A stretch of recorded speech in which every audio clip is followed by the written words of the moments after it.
Welcome in. It is day 163, and you're speaking with the Meeples Champion.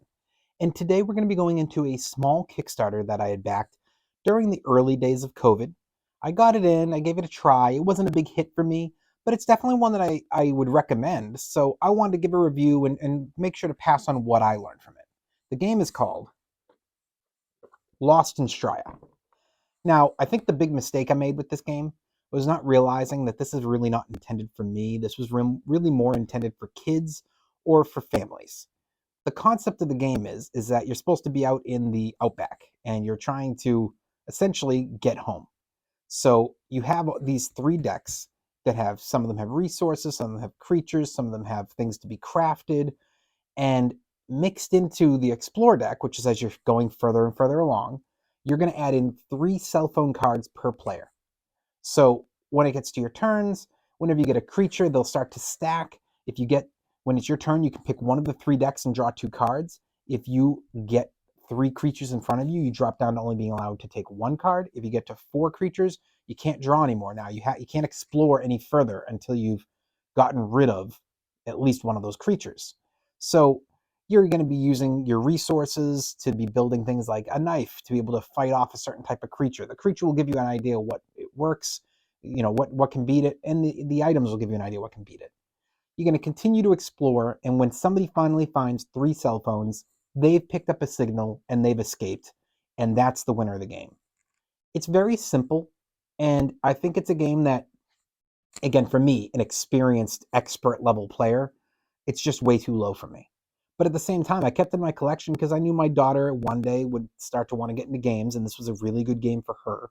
And I was like, yeah, when she gets to a good age, this is one of the starting games I'd play with her. I think she'd enjoy it.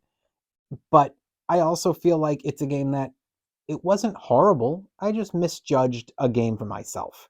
And I like to sometimes back a game that I see looks great on Kickstarter if it's not too expensive to support the person who's putting out what looks like a good product. So I'm not upset that I invested in this because it's definitely a game that I feel like I'm happy were able to complete their Kickstarter and get something out there that they worked hard on. Because it's a good game, it's just not a game for me. Why don't we jump in, we'll judge it on my 7 categories, and we'll see where this lands.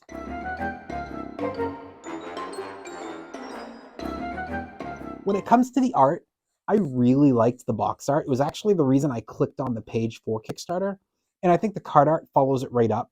They do a really good job with their version of cartoonish feel and making it just a fun game. It is very light feeling when you're playing, so it's a thumbs up there.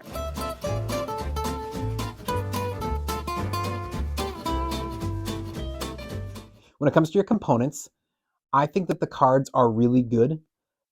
They don't feel like they're going to break down. I will say I don't think these are like a 5 out of 5. These feel like a middle of the road type of card. It's going to be fine, but you can feel that like there's always this sense when there's a certain level of style card. I don't know what company or companies make this level of card, but I did feel like this card was a little lower than the average card, but not in a way where I feel like it's going to wear through time. Just in a way where I was like, I don't know, I would be a little bit more careful with this one because I don't feel like it would have as much bend as, say, a regular 52 card deck. I feel like it might tear a little bit more if you're doing that. Same time, you shouldn't be doing that with your cards anyways, so I'm going to give it a thumbs up. Your price. Now, price-wise, it's not bad. I only dropped like 12 or 15 on this. The problem with price isn't the price. The problem is its availability. It is not out there. This was a Kickstarter exclusive. I don't think it ever made it into stores. The likelihood is you're not going to find it unless you're like at a convention where somebody's selling them, or you so happen to find somebody reselling. So for me, as much as I think the price for the game was perfectly acceptable, if it's not out there, it's not out there. It's got to be a thumbs down. Your difficulty. Now, I could easily trash this and say it's not a game worthwhile, but the thing is, it's up to judging where that difficulty is intended. This game is intended for kids and beginners. I think for kids, it's a huge knock out of the park.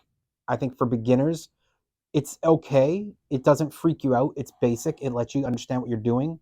You may not want to keep this game into your collection for a long term as a beginner because you'll move beyond it pretty quickly. But it's a nice, there is a game there and it's easy to learn to give you a little confidence as you move into bigger games. For those experienced and experts, though, if you have kids, this is a great game to have in your collection to help introduce those kids to that next level. So I'm going to give it the thumbs up because even though I think for most people it's not going to be a huge hit, I don't think it was supposed to be. That's why it was a Kickstarter exclusive, because their intention was specifically to get a game in a small amount out there for kids and for parents who wanted their kids to learn a game eventually. So thumbs up there.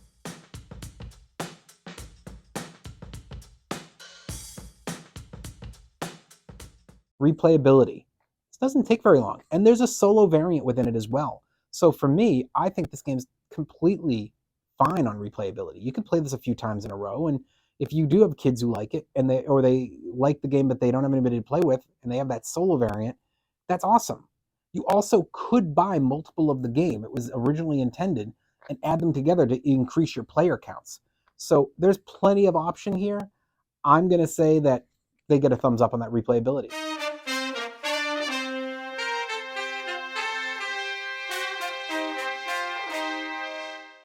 Keys to victory. This is the one where it gets a little bit more difficult. I mean, you're going through 3 different decks, so you do have, I suppose, your options there. And you're trying to judge, hey, I need to get more resources. Hey, I need to explore further. Hey, I'm trying to deal with, trying to make weapons or put together something that's bigger and going to help me in the long run. All these are fine. And I suppose you do have your key being allowed. You can choose of the 3. I mean, if you're trying to just win the game, you're going for that explore deck and you're trying to get those cell phones. The problem is the explore deck is where all the thread is.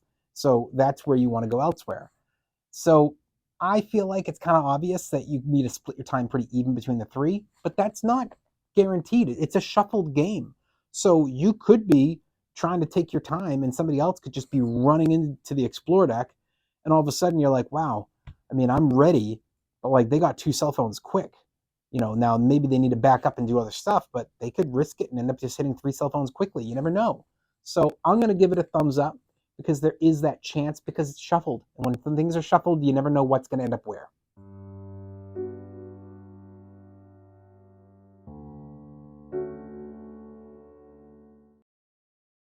Is it unique?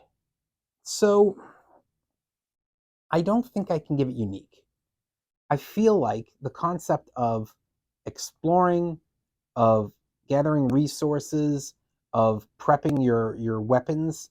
I mean, yes, this is a totally different game, but like in a way, that's kind of like Northgard.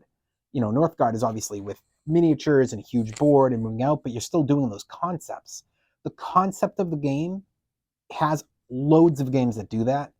And playing with cards, I don't have one as an example, but I guarantee you there's other card games that have done this. And there's loads of games of this size. It's just, it doesn't seem unique enough to me. I feel like if I want to play a card game, I have other options. And if I want to play what this is doing, I have other options. It may not be a card game I own, but I have other games that kind of do it. So for me, I have to give it a thumbs down on the unique. Overall, what do I think? I think this was a perfect game for Kickstarter. I don't think this would have done great if you just got it in stores. But I think that it does really well for a small group of people and that whatever they rose on this game, and I don't think it was much. I think it was under 10 grand.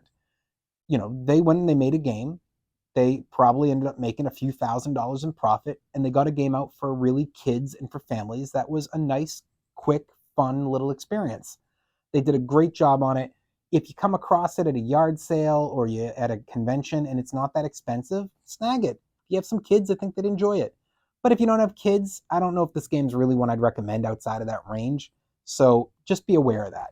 But again, if you come across it, if you have nieces, nephews, friends with kids, and you're looking for a present for a birthday, for Christmas, for Hanukkah, whatever it may be, don't feel like you can't pick it up because I think this is one that would be enjoyable by, that little range of kids there.